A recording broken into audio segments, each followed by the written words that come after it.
दूसरा अध्याय और उसका 16वां पद आपके साथ बांटना मांगता हूं। Book of Ephesians chapter 3 and verse 16। पौलुस प्रेरित एक बहुत इंपॉर्टेंट बात कह रहे हैं और कह रहे हैं, मैं अपने घुटने टिका करके ये दुआ लगातार करता हूं, तुम्हारे लिए करता हूं। और कहने लगे, इफिसियों 3 अध्याय उसका 16वां पद यूं लिखा हुआ है कि वो अपनी महिमा के धन के मैं ये अनुसार प्रार्थना करता हूं अपने घुटने टिकाकर कि परमेश्वर अपनी महिमा के धन के अनुसार तुम्हें ये दान दे। तुम्हें ये दान दे। प्रार्थना कर रहा है कि परमेश्वर अपनी महिमा के अनुसार तुम्हें ये दान दे। जब कभी आपके लिए कोई गिफ्ट लेकर आता है तो आप क्या कहते हैं? देना है दे दो, नहीं देना तो कोई बात नहीं, हम क्या मरे जा रहे हैं तुम्हारे लिए? हम चाहते हैं ना गिफ्ट मिले। और कमाल की बात यह है, छोटा बच्चा जो केवल अभी 4 साल का है, 5 साल का, जो समझने लगा है गिफ्ट, वो बर्थडे पे बहुत खुश होता है। इसलिए नहीं कि बर्थडे में केक काटने को मिलता है, खुशी तो उस बात की होती है कि गिफ्ट मिलता है। और सच बताऊं आपको, केवल 4 साल और 5 साल का नहीं, जब वो 40 साल का हो जाता तब भी, और उसके बाद जब वो 80 साल का हो जाता तब भी गिफ्ट में तो मजा। कोई है जो कहे मुझे गिफ्ट अच्छा नहीं लगता, भैया मैं नहीं चाहता हूं गिफ्ट। आप कह सकते हैं, झूठ बोलेंगे आप, क्योंकि इनाम तो हम सब लोगों को चाहते हैं। हम आज पौलुस चाह रहा है चर्च को, मुझे, हमें एक गिफ्ट देना। He is wanting to bless the church with a gift. और ये गिफ्ट 1000-2000 रुपए का, नई कमीज और नए जूते का नहीं है। मैं बहुत धन्यवाद करता हूं। कहने लगा, आज मैं प्रार्थना करूंगा कि परमेश्वर अपनी महिमा के धन के अनुसार तुम्हें ये गिफ्ट दे, तुम्हें ये दान दे। सुनिए गिफ्ट क्या है जी? कि तुम उसकी आत्मा से, कि तुम उसकी आत्मा से अपने भीतरी मनुष्यत्व में, अपने भीतरी मनुष्यत्व में, अपने अंदर का जो इंसान है, जो तुम्हारे अंदर का व्यक्ति है, परमेश्वर की महिमा के धन के अनुसार तुम उसकी आत्मा के द्वारा तुम्हारे अंदर का जो इंसान है, सामर्थ पाकर बलवंत होते जाओ। क्या हो जाए? बलवंत हो जाए। तुम्हारे अंदर का इंसान सामर्थ पाकर बलवंत हो जाए। He is talking about the inner strength. आज मेरी दुआ यह है, पवित्र आत्मा मुझे मिलाकर हम में से हर एक जो यहां बैठा है और जो हमें ऑनलाइन सुन रहा है, आपका अनुग्रह इस तरह से हो कि आपकी महिमा के धन के अनुसार हमें यह दान मिले कि हम आपकी आत्मा के द्वारा बल पाकर अंदर से मजबूत हो जाएं। अंदर से मजबूत होने का मतलब मालूम क्या? अंदर से मजबूत होने का मतलब यह कि फिर हमें डर ना लगे, फिर हमें चिंता ना हो, फिर हम हाय क्या होगा, हाय क्या होगा, ऐसे। देखो, शरीर को मजबूत करने के लिए, to strengthen your outward being, सुबह आप 4 बजे उठिए और निहार मुंह चना खाइए, वो भी जो पानी में भिगा हो। आपको मालूम है उसके अंकुरित चने बहुत अच्छे होते हैं। और फिर सुबह दौड़ने जाइए, फिर लौट कर आइए और पीजिए 1 लीटर दूध, और उसके बाद फिर अच्छा नाश्ता कीजिए और फिर ये खाइए, आराम से सोइए। डॉक्टर ने बहुत कुछ बताया है और हमने सीख भी लिया है कि कैसे हम अपने बाहर के मनुष्य को मजबूत रखें। सुबह उठाकर जॉगिंग करने जाया करो, जॉगिंग करने से बड़ा फायदा होता है। खूब साइकिल चलाया करो। देखो बेटा, तुम नाश्ता नहीं करते हो, नाश्ता अच्छी बात नहीं है। अब तो जो नाश्ता नहीं करते हैं, जो जॉगिंग नहीं करते हैं, जो वॉकिंग नहीं करते हैं, डॉक्टरों ने दवाएं दे दी हैं, ये वाली पिल खाओ, विटामिन ये खाओ, ये वाला वो खाओ, ताकि तुम बाहर से कैल्शियम खाओ, ताकि तुम्हारा जिस्म मजबूत हो सके। हमने बहुत कुछ सीखा, बहुत कुछ अनुभव किया और बहुत कुछ एक्सपेरिमेंट कर भी रहे हैं ताकि बाहर से मजबूत हो जाएं। और कई बार बच्चे परेशान रहते हैं, हम क्या बताएं हमारे पापा से, जो आदमी जो कह देता वो खाने को तैयार होते हैं। किसी ने कह दिया जामुन की पत्ती खाओ, तो ये बकरी बने जामुन की पत्ती खा रहे हैं। किसी ने कह दिया नीम खाओ, निपकोली, जो हरी वाली होती है, तो बेचारे वही खा रहे हैं। क्यों? क्योंकि हम चाहते हैं बाहर से मजबूत रहना। बहुत लोग सिखाते हैं, आप टीवी खोलिए, आप मोबाइल खोलिए और बाहर से मजबूत के बारे में बात करते रहते हैं। पर आज मैं बात कर रहा हूं अंदर से मजबूत। क्योंकि कई बार हम बाहर से बहुत मजबूत होते हैं, हमारे डोले भी 22 इंच के हैं, शॉन की तरह, जेसन की तरह हम सुबह उठकर जिम भी जाते हैं, सब काम करते हैं, लेकिन अंदर से कभी कभी बहुत खोखले होते हैं। कोई हमारे साथ नहीं है, कोई हमें प्यार नहीं करता है, हम अकेले कैसे करेंगे, हमसे हो नहीं पाएगा। हम सामने खड़े होते हैं तो हम डरने लगते हैं, हम कांपने लगते हैं। मालूम क्यों? क्योंकि हम अंदर से कमजोर हैं। और पौलुस समझता था। मुझे सबसे अच्छी बात ये लगती है कि बाइबल, परमेश्वर का वचन, परमेश्वर का आत्मा हमें समझता है, हमारे डर को जानता है। Holy Spirit knows our fears. और वो कहने लगा, मैं तुम्हारे लिए ये प्रार्थना कर रहा हूं कि परमेश्वर अपनी महिमा के धन के अनुसार तुम्हें ये गिफ्ट दे कि तुम सिर्फ बाहर से मजबूत ना हो, पर तुम अंदर से मजबूत हो। और बाहर की मजबूती के लिए आप जिम जा सकते हैं, बाहर की मजबूती के लिए आप दवाई खा सकते हैं, बाहर की मजबूती के लिए आप बहुत कुछ कर सकते हैं, पर अंदर की मजबूती के लिए घुटनों पर आना जरूरी है। And there is no other way to be strong within, जब तक हम अपने घुटनों पर आकर प्रार्थना नहीं करते हैं। मेरी प्रार्थना है प्रभु अनुग्रह करे और हम में से हर एक जो आज यहां बैठा है और कभी कभी अपने अंदर बहुत ऐसा लगता है कि पता नहीं क्या हो रहा है, हम अकेले हैं, मन करता है जहर खा ले, मन करता है सब कुछ छोड़ के भाग जाएं। खुदा करे तुम अपने अंदर से मजबूत हो सको। कल मैं बात कर रहा था एक लड़की से जिसकी तनख्वाह इस समय कम से कम 45 या 48 हजार रुपया है। फोन करके सिर्फ बिलक बिलक के रो रही थी, कही थी भैया मुझे नहीं मालूम क्या हो रहा है, अपना शहर छोड़कर दूसरे शहर में नौकरी कर रही है, भैया कोई दिक्कत नहीं है, मैं बीमार नहीं हूं, लेकिन पता नहीं कि मुझे अच्छा नहीं लग रहा है, मेरा मन कर रहा है मैं सब कुछ छोड़ के भाग जाऊं, मैं मर जाऊं, मैं जहर खा लूं। मालूम होता क्या है, बहुत सी बार हम अपने अंदर से कमजोर हो जाते हैं। पैसा हमारी जेब में है, बैंक बैलेंस देखो ढेर सारा पैसा है, सेहत देखो पोस्टर में लगाने वाली तस्वीर है इनकी, लेकिन उसके बाद भी ये अंदर से कई बार खोखला हो जाता है। और आज पौलुस कह रहा है, मैं पवित्र आत्मा से ये निवेदन कर रहा हूं that God may give you a gift of the inner strength, ताकि तुम लोगों के सामने, ताकि तुम भीड़ में और तुम अकेले में निराश ना हो। हिम्मत। सुनिए क्या लिखा हुआ, बहुत अच्छी तरह से एक्सप्लेन किया। दूसरा कुरिन्थियों उसका 4 अध्याय, 2 Corinthians पौलुस लिख रहे हैं और पौलुस ने बहुत बात करी है इस बारे में। पौलुस ने बहुत बात करी है। 2 कुरिन्थियों 4 अध्याय और उसका 16वां पद सुनिए। इसलिए 2 कुरिन्थियों 4 अध्याय और 16वां पद, इसलिए हम हियाव नहीं छोड़ते। हम हियाव, अक्सर हमारा हियाव टूट जाता है, हम कमजोर पड़ जाते हैं, हार जाते हैं, पर पौलुस सिखा रहे हैं ये एक पहचान है मजबूत आदमी की। इसलिए हम हियाव नहीं छोड़ते। He is strong with in. क्यों? सुनिए, क्योंकि मेरे पास बहुत पैसा रखा है और मेरे पास 3 मंजिला मकान है और 2 गाड़ियां हैं। नहीं, ये तो बेचारा तंबू सिलने वाला था, अपने पैसे पे घमंड नहीं कर रहा है। ये कहने लगा मेरे पास रहने के लिए बहुत अच्छा मकान भी नहीं है, but I am not boasting on my finances and I am not boasting what I have to live in. मेरा घर, मेरा मकान, मेरी दौलत मेरे भरोसे का, मेरे हियाव का सबब नहीं है। इसलिए हम हियाव नहीं छोड़ते।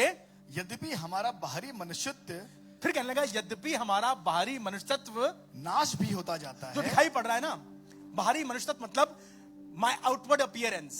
आप मुझे देख रहे हैं, आपने मेरा घर देखा है, आपने मेरी गाड़ी देखी है, आपने मेरी सेहत देखी है, पर मालूम है क्या होता है, ये सब चीजें धीमे धीमे धीमे धीमे पुरानी हो जाती हैं। जैसे कपड़ा पुराना हो जाता है, जैसे कोई और चीज उठाइएगा नहीं, मत कॉल उठाइएगा नहीं, किसकी भी आ रही है। जैसे कपड़ा पुराना हो जाता है, जैसे चीजें पुरानी हो जाती हैं, गाड़ी पुरानी हो जाती है, बिल्कुल वैसे ही हमारा भीतरी मनुष्यत्व पुराना हो जाता है। Our outward appearance goes dim and डल।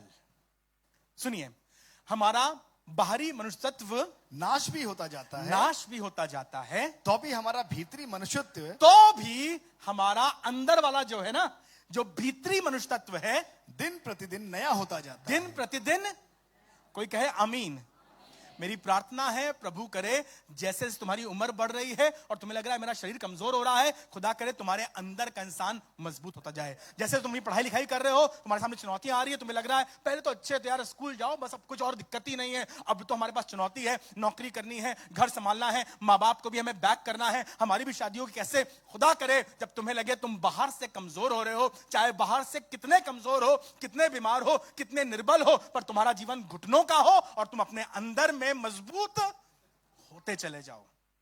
मेरी प्रार्थना है अगर आज यहां कोई एक शख्स भी बैठा है जो अपने आप को अंदर से कमजोर पा रहा है, बाहर से तो दिखाई पड़ जाता है बड़े कमजोर हो गए, क्या बात है, वजन कम हो गया आपका, 20 किलो कम हो गया है, क्या बात है, आप बड़े दुखी लग रहे हैं, चेहरा उतरा हुआ लग रहा है, रंग काला लग रहा है, क्या हो गया है, क्योंकि बाहर से दिखाई पड़ जाता है, पर अफसोस की बात यह है अंदर से यह दिखाई नहीं पड़ता है।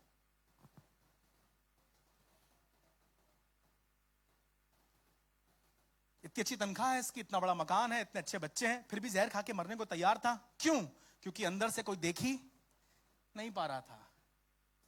बाइबल में तो लिखा हुआ है इसमें असाध्य बाहर के रोग, बाहर के जख्म दिखाई पड़ जाते हैं, ये कैसे चोट लग गई, but nobody is able to look inside.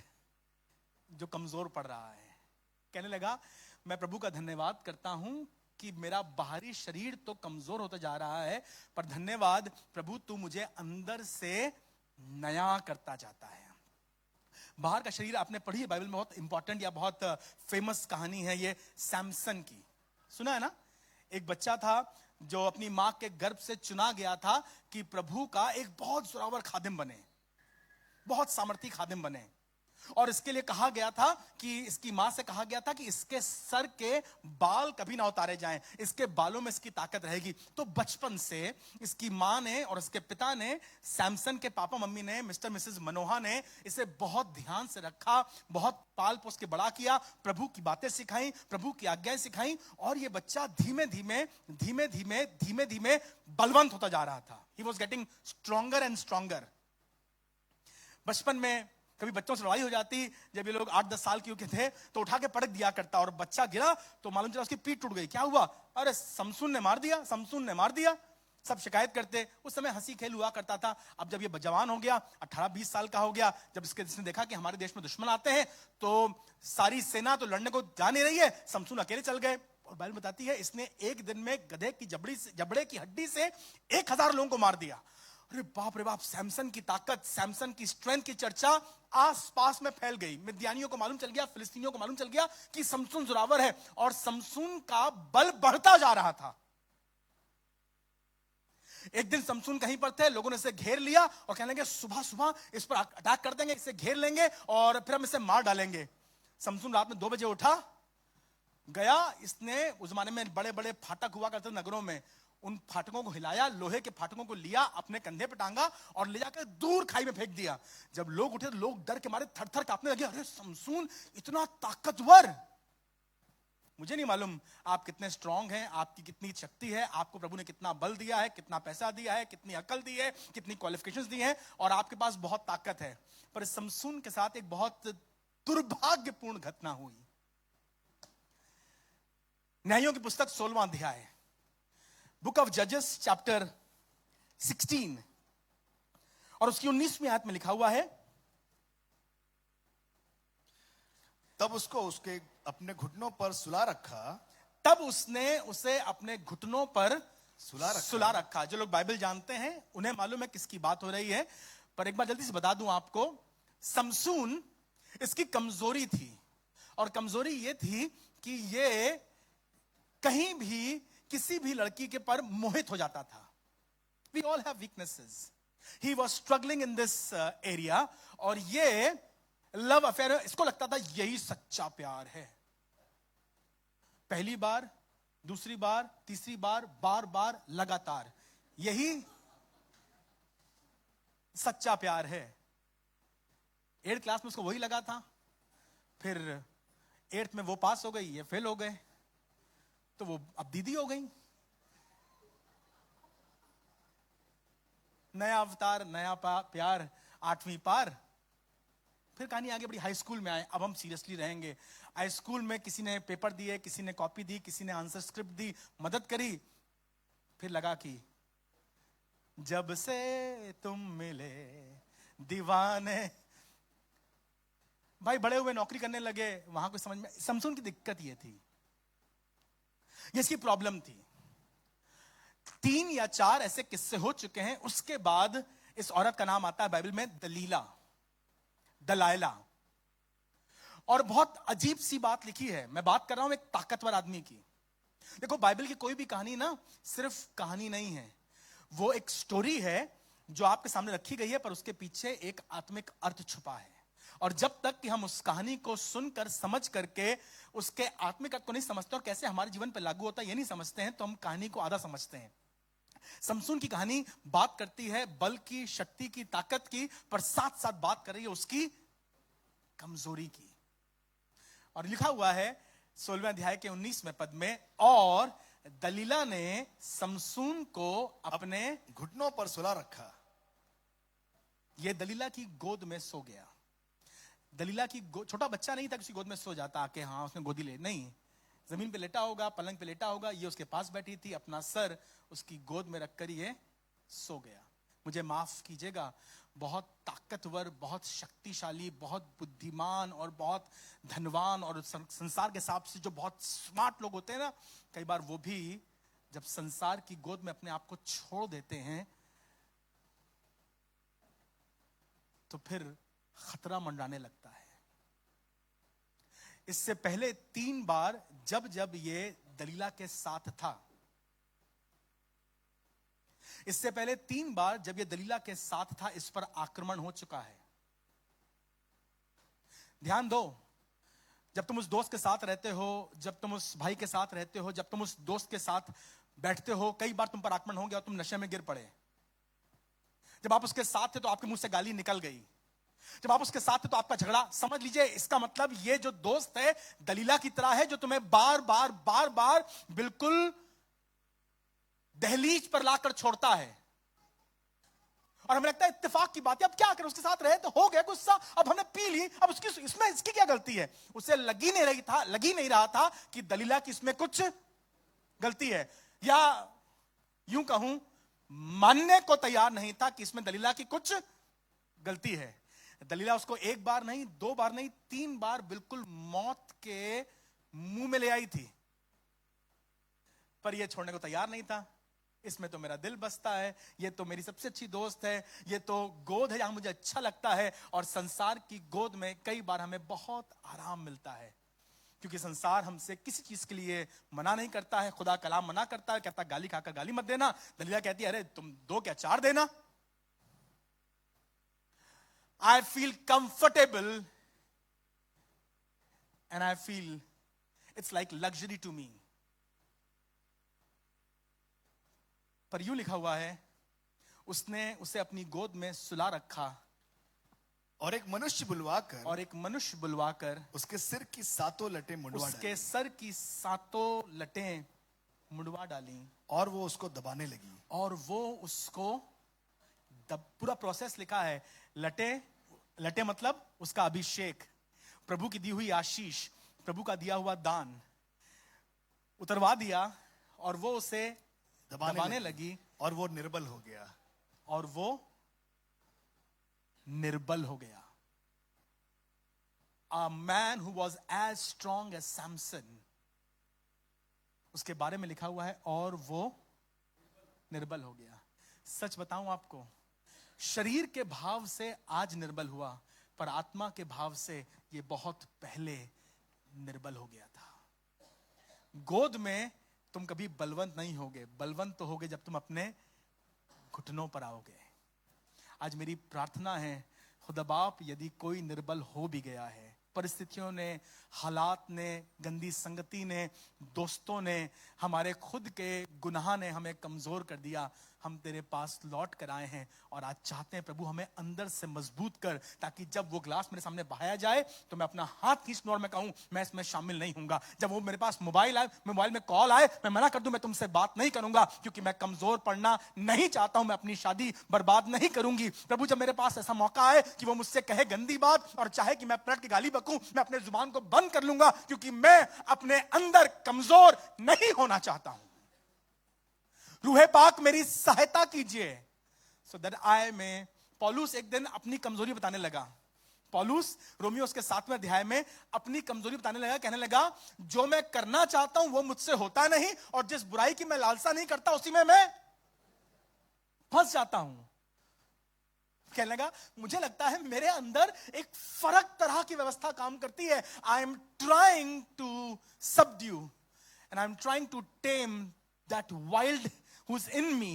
पर पता नहीं क्यों ये बार बार हावी होना मांगता है, पर मैंने सीख लिया है मैं अपने अंदर के मनुष्य को घुटनों पर आकर मजबूत करूंगा। खत्म कर रहा हूं इस आखिरी आयत के साथ, और मेरी दुआ यह है कि आज कोई खुदा का कलाम अपने साथ लेकर जाए। मुझे मिलाकर हम में से हर एक जो आज खुदा के सामने बैठे हैं, बड़ा छोटा जवान बुजुर्ग स्त्री पुरुष, खुदा करे तुम अपने अंदर अपने बातिन में the inner man can be strengthened. Whosoever you are a pastor watching from anywhere in this world, or you are just a person जिसने आज अपने आप ही ऑन कर लिया और सामने आ गए हो, खुदा करे तुम अपने अंदर मजबूती हासिल कर सको। यशाया उसका 40वां अध्याय, बहुत अच्छा पद, और यशाया बता रहा था, यशाया बयान कर रहा था। 40वां अध्याय उसका 29वां पद, इस संसार के हालात, इस संसार 21st सेंचुरी की बात कर रहा है यशाया। हजार साल पहले, लोग कहते हैं लगभग 2700 साल पहले वो बात कर रहा था आज के जमाने की 21st सेंचुरी की। सुनिए क्या लिखा हुआ है यशाया उसका 40वां अध्याय और उसकी 29th वर्स। वो थके हुओं को बल देता है। बात कर रहा था अपने खुदा की और कहने लगा मेरा खुदा जिसकी मैं इबादत करता हूं वो थके हुए को बल, जो थक गया है जिंदगी से, हालात से, परिस्थितियों से। मैं उसकी बात नहीं कर रहा हूं कि आप ऑफिस से आ रहे बड़े थक गए पैर दबा दो, मैं उनकी बात कर रहा हूं जो जिंदगी से थक गए और कह रहे हैं जहर खा ले मर जाए, ट्रेन के नीचे आ जाएं। उनकी बात कर रहा हूं जो अपने आप को संभालते संभालते थक गए हैं। वो खुदा थके हुए को बल देता और शक्तिहीन को बहुत जो बिल्कुल टूट गया है उसे बहुत, मैं आज उस खुदा की बात कर रहा हूं जो बलहीन को बल देता है, शक्तिहीन को बहुत सामर्थ देता है। सुनिएगा वास्तविकता क्या है आज की। तरुण तो थकते और श्रमित, तरुण तो थकते, तरुण मतलब जो बिल्कुल जवान है, 18-19 साल, जो पूरी रात बैठे रहे, इनको कोई थकावट नहीं होती, नींद भी नहीं आती है, जो 24 घंटे और 48 घंटे बिना सोए काम चला सकते हैं। इनकी मस्ती हो, इनके हिसाब से हो, आप घुमाने ले जाइए, आप पहाड़ों पे ले जाइए, आप मस्ती कराइए, कोई टायर्डनेस नहीं है। हाँ, पढ़ाई वढ़ाई की बात नहीं तो बात अलग है, लेकिन वो जवान जो थकते नहीं है, they can go on and on and on as if Duracell has been fitted in them। पर उनके बारे में लिखा है तरुण तो थकते और आपको बहुत दूर नहीं जाना पड़ेगा। आप देख लीजिए जिंदगी की लड़ाई में सबसे अधिक थकने वाले तरुण हैं। 18 साल 20 साल, अभी तो जिंदगी शुरू भी नहीं हुई थी, हार मान ली, फांसी पे लटक गए, हाई स्कूल में फेल हो गए, इंटर में फेल हो गए, उसने फोन नहीं उठाया, बस जिंदगी खत्म।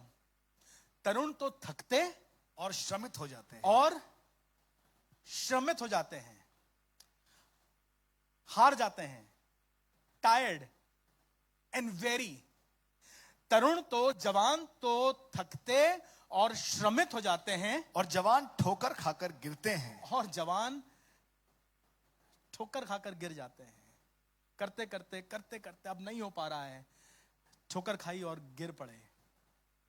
पर मैं धन्यवाद करता हूं, अगर यही बात खत्म होती तो बड़ी दर्दनाक होती, बड़ी भयानक होती। यशाया ने खत्म इस तरह से किया, परंतु जो यहोवा की बाट करते हैं, जो अपने घुटनों पर आकर अपने खुदा से प्रार्थना करते हैं, जो उसके कलाम को इज्जत देते हैं, जो अपने खुदा के सामने ठहरते हैं, जो अपने यहोवा की बाट जोते हैं, those who wait upon the Lord। बाट जोने का जो मतलब बताया गया बाइबल में वो ये, खुदा के कलाम के सामने बैठना, sitting at the feet of Jesus, reading his word, spending time in his presence। जो अपने यहोवा की बाट जोते हैं वे नया बल प्राप्त करते हालेलुया, जाएंगे। वे नया बल, मेरी दुआ यह है आज तुम अपनी जिंदगी में नया बल लेके जाओ। घर के झगड़ों से, कलेशों से, बीमारियों से, मुकदमों से, कर्जों से, बुराइयों से, अड़ोस पड़ोस की वो अफवाहों से टूट रहे हो, बिखर रहे हो, थक रहे हो, ठोकर खा रहे हो, खुदा करे नया बल आज किसी की झोली में, किसी के बातिन में, किसी के इनर बीइंग में आ सके। ठोकर खाते, गिरते, परंतु जो यहोवा की बाट जोते हैं वे नया बल प्राप्त करेंगे। वे उकाबों की नाई उड़ेंगे। लिखा है वो उकाबों की नाई उड़ेंगे। वे दौड़ेंगे। वे दौड़ेंगे और श्रमित ना होंगे। और श्रमित ना होंगे। चलेंगे और थकित ना होंगे। खुदा करेंगे तुम अपनी जिंदगी की दौड़ में दौड़ सको, चल सको, मेहनत कर सको, पसीना बहा सको, पर तुम्हारे घुटने अगर टिके रहेंगे खुदा के सामने तो दुनिया की कोई चीज तुम्हें कमजोर नहीं कर सकती है। No sickness, no pain, no sorrow and no failure can pull you down if you trust in God. आइए अपने आंखों को बंद कर उस खुदा से कहें, प्रभु हम तेरे सामने आए हैं, आज चाहते हैं प्रभु पौलुस की दुआ मुझे लग जाए कि परमेश्वर की महिमा के धन के अनुसार पवित्र आत्मा का ये मुझे दान मिले कि मेरा अंदर का मनुष्य तत्व मजबूत हो सके। I've been very fearful. I've been very tensed. गोलियां खाए बगैर नींद नहीं आ रही है, कल की चिंता सताए जा रही है, हाय हाय करता है दिल। पर खुदा बाप तेरे सामने हम अपने आप को लेकर आए हैं और आज चाहते हैं हमें मजबूत कर। अपने खुदा से बात कीजिए। Don't look at me, don't look at me, मत देखिए मेरी तरफ। मेरे पास कोई ऐसी शक्ति नहीं, कोई ऐसी बुद्धि नहीं, कोई ऐसे शब्द नहीं जो तुम्हें ताजा कर सकें, पर जो अपने खुदा की बाट जोते हैं, those who wait upon the Lord, don't wait for me, just wait upon the Lord। खुदा बाप तेरा सहारा है, मेरी मदद कर। समसून जैसा गद्दावर, जोरावर, शक्तिशाली कमजोर पड़ गया, निर्बल हो गया, पर आज मैं बाहर की ताकत की बात नहीं कर रहा हूं। I am talking about the inner strength. Yeshu Masih कोड़े खाता रहा, घसीटा गया, तमाचे मारे गए, थूका गया, लेकिन कमजोर नहीं पड़ा। यूसुफ को उसके भाइयों ने गड्ढे में डाल दिया, बेच दिया, पोतीपर के घर में बर्तन मांजता रहा, उठाकर जेल खाने में डाल दिया गया, पर खुदा कलाम कहता है और उसका धनुष मजबूत रहा और उसकी कमान स्थिर रही और खुदावंद ने उसके हाथों को बलवंत किया। ओ खुदा आज हमें मजबूत बना, बलवंत कर। We need the strength that comes from you। Prabhu Horlicks और बॉर्नवीटा नहीं, पर हमें तेरे रूह का बल चाहिए। प्रभु तेरे रूह का बल चाहिए, हमें मजबूत कर। मैं हर माँ के लिए दुआ कर रहा हूं जो थक गई है बात करते करते, हर बाप के लिए जो थक गया है कमाते कमाते, दौड़ते भागते। खुदावन तेरा फजल हो सके। जो बीमारियों से लड़ते, अस्पतालों का बिल भरते थक गए हैं, थानों में खड़े खड़े मुकदमों में बार बार जाकर अपनी शक्ल दिखाकर थक गए हैं, खुदावन आज प्रार्थना करता हूं अंदर से मजबूत कीजिए। Strength that comes from with in. Thank you Jesus. धन्यवाद प्रभु यीशु मसीह, धन्यवाद प्रभु यीशु मसीह, धन्यवाद प्रभु यीशु मसीह, धन्यवाद प्रभु यीशु मसीह। पवित्र आत्मा हमारी सहायता कर। आज अपने हाथों को फैला के कहो, प्रभु मुझे ये दान दे। God give me this gift of strength within. प्रभु मुझे बलवंत कीजिए। मैं तेरे सामने अपने घुटने टिका रहा हूं। मन करे घुटने टिकाने, घुटने टिका लो। अपनी कुर्सी की तरफ मुड़ जाओ, अपनी बेंच की तरफ मुड़ जाओ, अपने घुटने टिकाकर अपना हाथ रख लो। जैसे चाहो वैसे करो। किसी ने कहा है जो अपनी लड़ाइयों को अपने घुटनों पर लड़ते हैं वो कभी नहीं हारते। खुदा करे तुम खुदा के सामने नया बल प्राप्त कर सको। Thank you Jesus. इन चुनौतियों में, इन चैलेंजेस में वो खुदा तुम्हारा बल हो। Thank you Lord.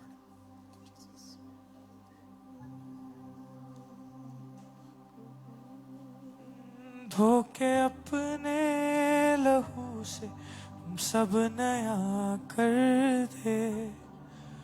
धोके अपने लहू से सब नया कर दे।